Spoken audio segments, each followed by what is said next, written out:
Ini cara saya, apapun saya lakukan demi punya mobil. Yuk kita bahas di video ini.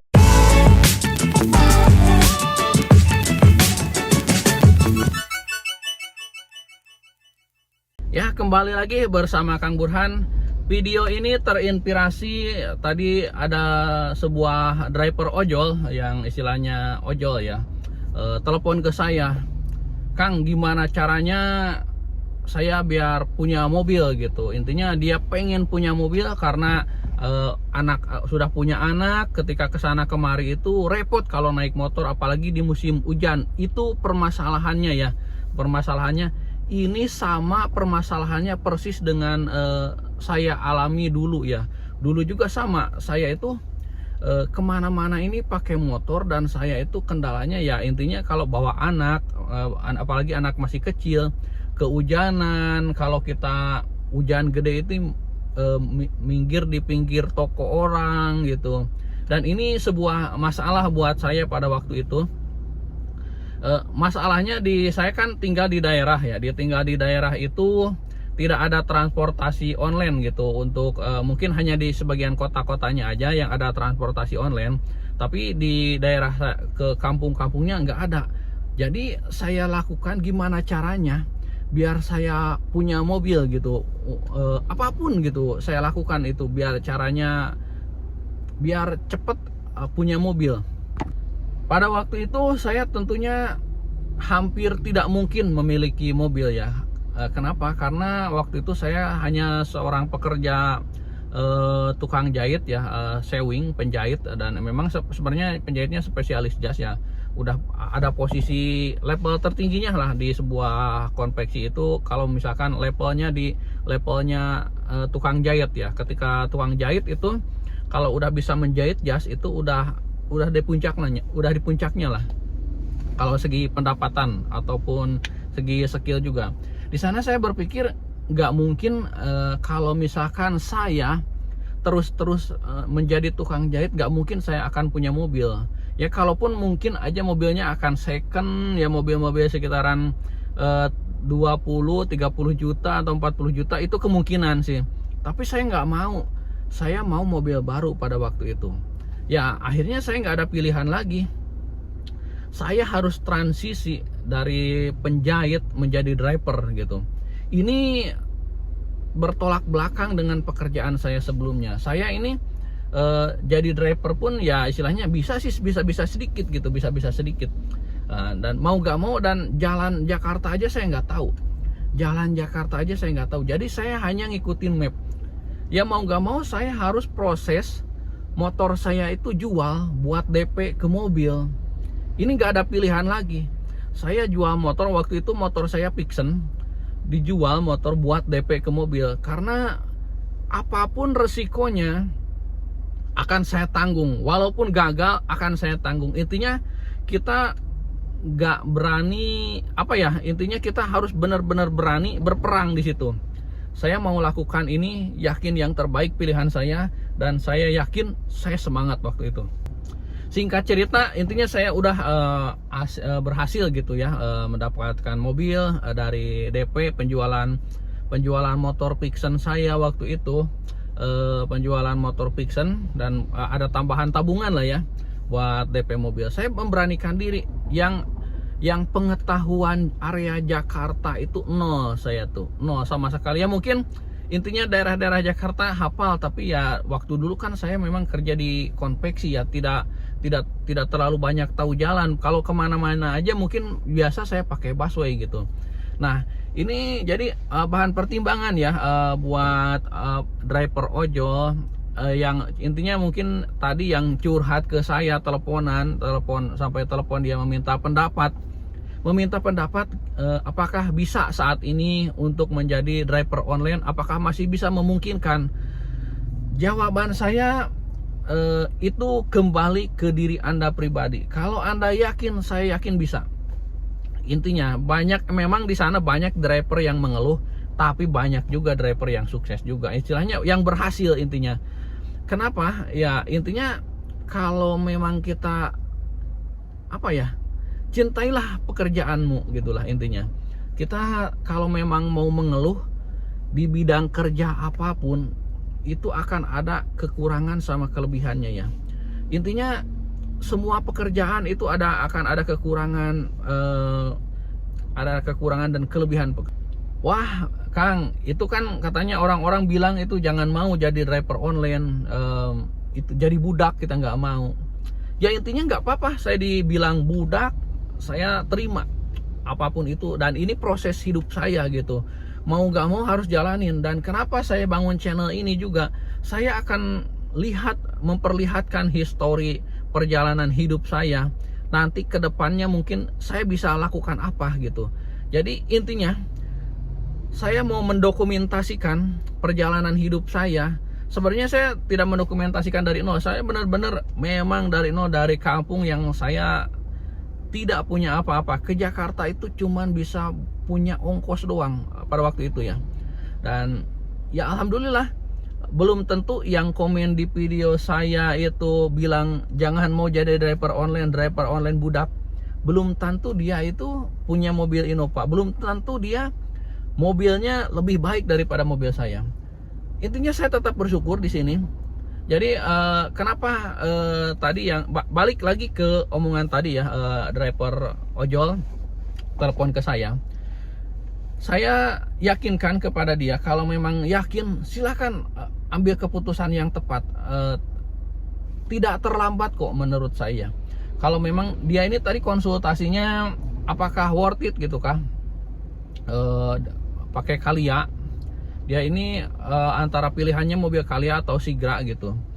Nah menurut saya sih worth it aja, dengan cicilan kurang lebih katanya 3 jutaan. Dan dia itu istilahnya udah lebih enak sebenarnya, tadi yang curhat itu udah lebih enak tuh, istrinya kerja, ada penghasilan juga. Jadi dia bilang kebutuhan sehari-hari udah ada istri yang kerja, jadi tanggungan saat ini istrinya mencukupi. Jadi dia ini kalau misalkan nanti ngambil mobil hanya buat cicilan mobil mungkin, ataupun kebutuhan lain, katanya kurang lebih kalau cicilan mobil di 3 jutaan, kata saya akumulasinya berapa kalau misalkan, karena ketika sudah punya mobil pasti akan ada tambahan biaya lagi. Jadi dia konsultasi, intinya mobilnya itu cicilan 3 juta. Saya kasih kesimpulan gini, kalau misalkan ngambil Calya 3 juta, kata saya, berani nggak ngambil cicilan yang 6 juta tapi mobil listrik gitu? Ada nggak kira-kira mobil listrik yang bisa dicicil 6 juta, kata saya. Karena kesimpulannya Calya ini udah saya pakai dulu juga, Sigra juga, itu konsumsi bahan bakar sehari itu antara 200 ribuan, kurang lebih antara 180, bahkan paling minim-minimnya 150. Jadi secara akumulasi akan pertimbangan itu sebulan bahkan setahun. Jadi total saya kasih saran, coba totalkan pengeluarannya nanti per tahun berapa, per bulan berapa, akan banyak pertimbangan. Tentunya lebih baik kepada mobil listrik untuk saat ini ya, apalagi untuk keperluan online. Karena mobil listrik ini kelebihannya tidak ganjil genap. Nah mobil sekarang kalau misalkan Calya, jadi itu kena ganjil genap, dan bahan bakar juga sehari udah pasti lumayan gede gitu, karena bahan bakar bensin. Ya pokoknya yang konsumsi bahan bakar bensin lah udah pertimbangan lah, udah mungkin 200 ribuan lah kurang lebih per hari lah. Jadi secara akumulasi 1 bulan itu ya intinya kalau kali 200 6 juta. Jadi total sama kalau misalkan cicilan 3 juta udah 9 juta. Berani nggak, kata saya, kalau misalkan ada mobil listrik yang cicilannya 7 juta atau 6 juta, karena akumulasinya akan sama dengan Calya yang tadi, kata saya gitu kan. Kasih kesimpulan kayak gitu.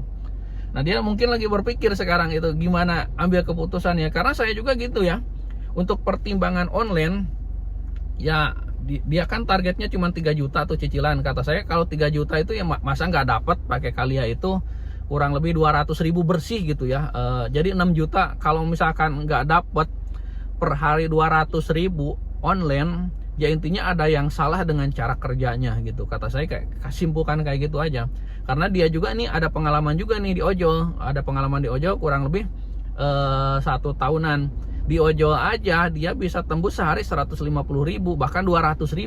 Masa kata saya di mobil cuman pendapatan segitu, tentunya harus naik dong kata saya gitu kan. Saya kasih kesimpulan gitu. Jadi buat teman-teman, jadi ini hanya sharing tadi ke driver ojol yang saya publikasikan di sini. Mungkin ada teman-teman driver ojol juga yang mau upgrade, karena mau gak mau saya akui mobil itu butuh gitu, apalagi ketika sudah berkeluarga. Walaupun sebenarnya di Jakarta ini ada pilihan lah taksi online gitu ya mungkin, tapi beberapa daerah ke pelosok ataupun punya keluarga di daerah tentunya agak sulit kalau misalkan mengandalkan transportasi online. Tentunya kita harus memiliki mobil sendiri. Jadi itu ya pertimbangan, menurut saya masih oke untuk saat ini, apalagi dengan asumsi cicilan tidak terlalu gede gitu. Karena yang saya alamin juga seperti itu ya. Saya pun gimana caranya saya punya mobil, apapun akan saya lakukan pada waktu itu, karena ya istilahnya keluarga, kita mau kemana-mana udah pasti kita butuh mobil, apalagi sudah punya anak, apalagi ada mertua atau orang tua kayak gitu. Itu kebutuhan menurut saya itu, tapi tidak mungkin buat beberapa orang juga, karena ya ada transportasi online, ada transportasi apapun lah itu intinya ya. Tapi saya tegaskan juga, apakah masih saat ini masih menguntungkan gitu jadi driver online? Menurut saya sih masih oke lah, masih belum terlambat intinya. Masih kalau misalkan hanya berpendapatan kurang lebih bersih ya, kalau di reguler aja ya bersih 6 juta 7 juta bersih itu, kemungkinan masih dapat ya, masih dapat. Karena saya di premium aja nih, di premium sekecil-kecilnya dapatlah 600, 700 bahkan 800 gitu. Kadang plat gak sesuai aja saya bisa tembus 1 juta gitu. Jadi secara akumulasi bersih pendapatan ya masih di atas 15 juta gitu. Bersih tuh dipotong bahan bakar, dipotong apapun itu masih di atas, bisa di atas 15 juta. Walaupun ya memang tarif murah, tapi kita akui kita harus bisa-bisa apa ya? Harus bisa-bisa apa tuh namanya, bukan introspeksi, menyesuaikan lah, menyesuaikan. Kita harus memahami diri kita juga. Memahami diri itu intinya tidak terbawa emosi gitu ketika on-beat di jalanan. Karena kalau kita kebawa emosi ya jujur, nih mobil Innova saya dibayar cuman 38.000 per trip, atau kalau untuk layanan yang premium itu 41.000. Kita emosi kadang-kadang, waduh, kok kita ngerasa direndahkan. Tapi di sini kita belajar bahwa uang yang kecil itu jika dikumpulin akan menjadi besar. Di sini kita belajar ya, dan di sini kita belajar menghargai uang. Dulu saya waktu pakai Kalia, gila nih tarif 14.000. Sekarang itu 14.400. Saya awal-awal di Gokar, ada yang lama gak di sini driver Gokar? Dulu inget kan tarif salep 88?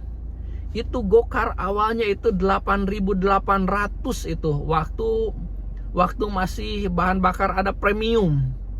Bahan bakar di SPBU itu saya pakai bahan bakar premium ya. Masih ada tuh tarif 8.800. Pada waktu saat itu apakah tarif 8.800 itu worth it? Memang pada waktu saat itu banyak yang mengeluh juga. Tapi kalau secara akumulasi tarif kan tidak selalu 8.800. Ada tarif yang harganya lebih naik juga. Ya tetap bisa bertahan semuanya juga.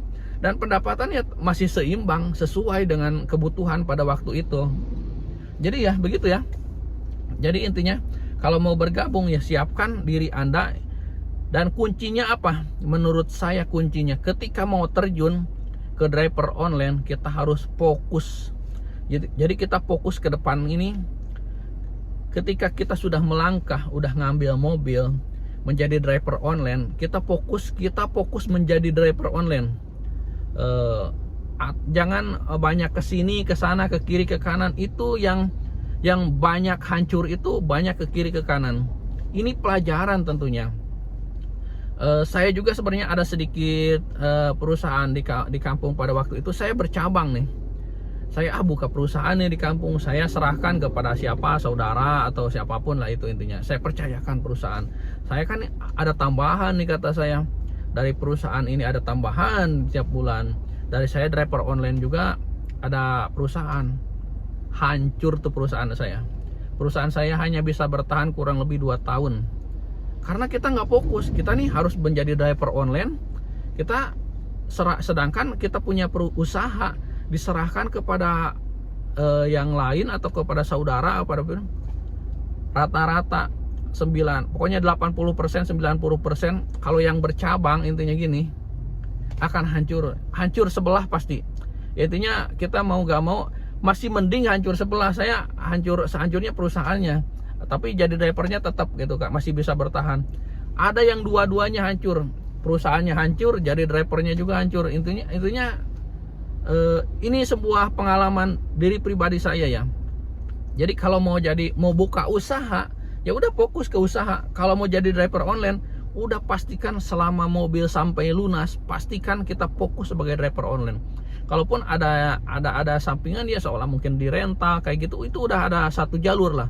Kalau udah di luar dari jalur hubungannya driver online, saya rasa itu harus banyak pertimbangan. Saya ngalamin sendiri itu ya. Saya ngalamin sendiri juga. Jadi itulah buat teman-teman ya, yang mau punya mobil, ini yang saya lakukan. Tapi harus dipikir matang-matang juga. Tidak semua orang juga berhasil ya, karena menjadi driver online itu bukan waktu singkat. Yang ketika kesimpulan kita siap menjadi driver online, itu jangka waktunya kalau misalkan dari ngambil mobil cicilan udah 5 tahun, kita tuh udah mau fokus ke sana. Dan kita harus siap dalam waktu 5 tahun itu. Itu pertimbangan yang paling krusial. Tidak mudah orang bertahan selama 5 tahun gitu. Jadi itu ya pertimbangannya dari Kang Burhan. Semoga video ini bisa menginspirasi juga buat yang mau punya mobil. Itu yang saya lakukan ya, buat teman-teman semuanya. Jadi ini hanya ya kegelisahan saya aja buat mengeksplor gitu ke channel saya. Siapa tahu ada teman-teman yang punya motor juga gitu, terinspirasi ataupun menjadi bahan pertimbangan juga bisa jadi gitu ya. Karena saya lakukan ya seperti ini ya, dan ini cara saya gitu ya. Oke, saya Kang Burhan, dan sampai ketemu di video berikutnya, dan assalamualaikum dan bye-bye.